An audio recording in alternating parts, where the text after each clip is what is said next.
अध्याय ऐकणाऱ्यांसाठी महत्त्वाची सूचना आहे. कृपया अध्याय ऐकताना तो अपूर्ण असताना मध्येच बंद करून अध्यायाचा अपमान करू नये. अध्याय संपूर्ण ऐकावा.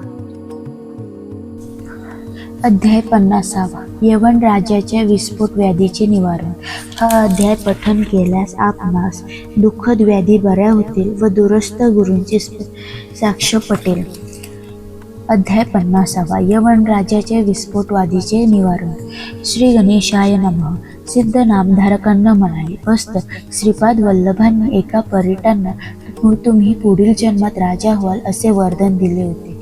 ती कथा तुम्हाला माहीतच आहे. ते परीट पुढे यवन धर्मात जन्मून बेदरचे राजा झाले. राज ऐश्वर्याचा उपभोग घेत असताना पूर्वसंस्कारांना अनुसरून ते ब्राह्मणांचा व हिंदूच्या देवदेवतांचा आदर ठेवायचे. यवन धर्मगुरूंनी त्यांच्या मनात हिंदूविषयी द्वेष निर्माण करण्याचा पुष्कळ प्रयत्न केला, पण त्यांनी कोणालाही जुमानले नाही. पुढे त्या राजांच्या मांडीवर गळू झाले. ते उपचारांनाही बरे झाले नाही, म्हणून त्यांनी ज्ञानी ब्राह्मणांना उपाय विचारला. मग त्यांच्या सूचनेनुसार वेषांतर करून ते एकटेच पापविनाशी तीर्थास गेले. तिथे भक्तिपूर्वक स्नान केले. त्या ठिकाणी त्यांना एक संन्यासी भेटले. राजांनी त्यांना गळवून दाखवून उपाय विचारला. ते म्हणाले, तुम्ही एखाद्या सत्पुरुषाचे दर्शन घ्या, त्यांच्या कृपाने तुम्हाला बरे वाटेल. मी तुम्हाला एक कथा सांगतो, म्हणजे तुमची खात्री पटेल. अवंती नगरीतील एक आचारभ्रष्ट ब्राह्मण नेहमी पिंगला नामक गणिकाकडे जात असत. एकदा भृषभ नावाचे एक महायोगी त्या गणिकाच्या घरी भिक्षेसाठी आले असताना त्या ब्राह्मणांनी व गणिकांनी त्यांची मनपूर्वक सेवा केली. त्या दोघांना आशीर्वाद देऊन ते निघून गेले. त्या पुण्याईने ते ब्राह्मण वज्रबाहू राजांच्या सुमती नामक राणीच्या पोटी जन्मले. त्या गरोदर असताना त्यांच्या सवतीने मत्सरग्रस्त होऊन त्यांच्यावर विषप्रयोग केला. त्यामुळे त्यांच्या सर्वांगावर भयंकर फोड उठले. त्यातच त्यांची प्रसूती झाली. विषामुळे राजपुत्रांच्या अंगावरही भयंकर फोड उठले होते. राजांनी त्यांच्यावर खूप उपचार केले, पण उपयोग झाला नाही. शेवटी त्यांचे हाल पाहावेनासे झाले. तेव्हा त्यांनी त्या दोघांना घोर अरण्यात सोडून दिले. राणी आक्रोश करत पुढे निघाल्या. त्यांची अवस्था पाहून गुराख्यांना दया आली. त्यांच्या सांगण्यावरून त्या वैश्यनगरास आल्या. तेथील पद्माकर राजांना भेटून आपल्या दुर्दैवाची कहाणी ऐकवली. त्यांनी त्यांच्या निवासाची, अन्न वस्त्रांची व औषधोपचारांची व्यवस्था केली. काही दिवसांनी राजपुत्रांचे निधन झाले. सुमती दुःखावेगाने आक्रोश करू लागल्या. राजस्त्रियांनी व लोकांनी त्यांचे खूप सात्वन केले. मग त्यांचा शोकावेग कमी झाला नाही. तेवढ्यात ऋषभयोगांचे आगमन झाले. त्यांनी त्यांना समजावले. तेव्हा त्या म्हणाले, महाराज, व्याधीने मला गांजले, पतीने हाकलले, मी हिंदीन झाले आणि आज एकुलते पुत्रही गेले. त्यामुळे माझ्या जगण्याला काहीच अर्थ राहिलेला नाही.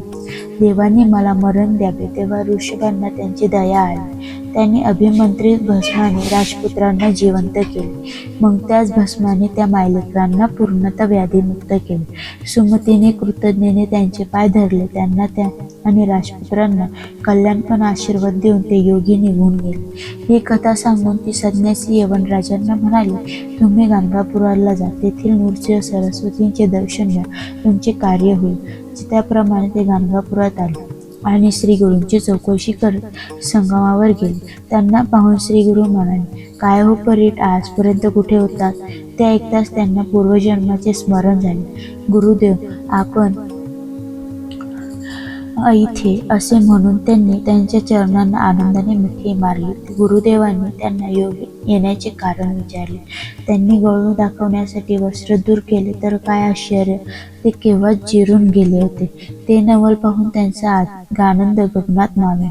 त्यांनी श्रीगुरूंना मेण्यात बसवले आणि त्यांच्या पादुका स्वतःच्या हातात धरून चालत मठाकडे निघाले. त्यांनी श्रीगुरूंना आपला दळभार दाखवला आणि त्यांच्या नगरास येण्याची विनंती केली. श्रीगुरूंनी त्यांना पापविनाशी तीर्थावर भेटायला सांगितले आणि ते शिष्यासह अदृश्य झाले. ते पापविनाशी तीर्थावर प्रकट झाले. तिथे साईदेवाचे पुत्र नागनाथ आणि त्यांना भेटायला आले. त्यांच्या आग्रहावरून श्रीगुरू त्यांच्या गावी जाऊन पुनश्च पापविनाशी तीर्थावर परतले. यवन राजांनी आपले सैन्य पुढे पाठवून गेले आणि श्री गुरूंपाशी आले.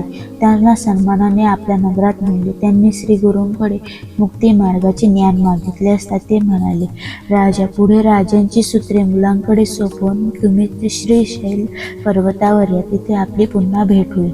मग त्यांचा निरोप घेऊन श्री गुरु गौतमीगिरी आले. तिथे त्यांच्या काठची पुण्यक्षेत्रे पाहते गाणगापुरास आले. त्यांच्या दर्शनाने भक्तांना परमानंद झाला. काही दिवसांनी त्यांनी आपल्या सर्व शिष्यांना बोलावून घेतले व म्हणाले, बेदरचे राजा माझे भक्त झाले आहेत. आता यवनाचे येथील येणे जाणे वाढेल. त्याच्या लोकांना आणि विप्रांना उपद्रव होईल, म्हणून मी प्रकट रूपाने श्रीशैल पर्वतावर जाणार आहे आणि गुप्तपणे तिथेच राहणार आहे. मी तिथे गेलो तरी भक्तांच्या उद्धारासाठी सूक्ष्म रूपाने निरंतर इथेच असणार आहे. ते ऐकून शिष्यांच्या व भक्तांच्या डोळ्यात पाणी आले. हरिओम. याप्रमाणे अध्याय पूर्ण झाला. तरी आपणास हा व्हिडिओ आवडल्यास यास आपण लाईक व शेअर करा, चॅनलला सबस्क्राईब करा आणि कमेंट बॉक्समध्ये अवधूत चिंतन श्री गुरुदेव दत्त महाराज की जय असे लिहा.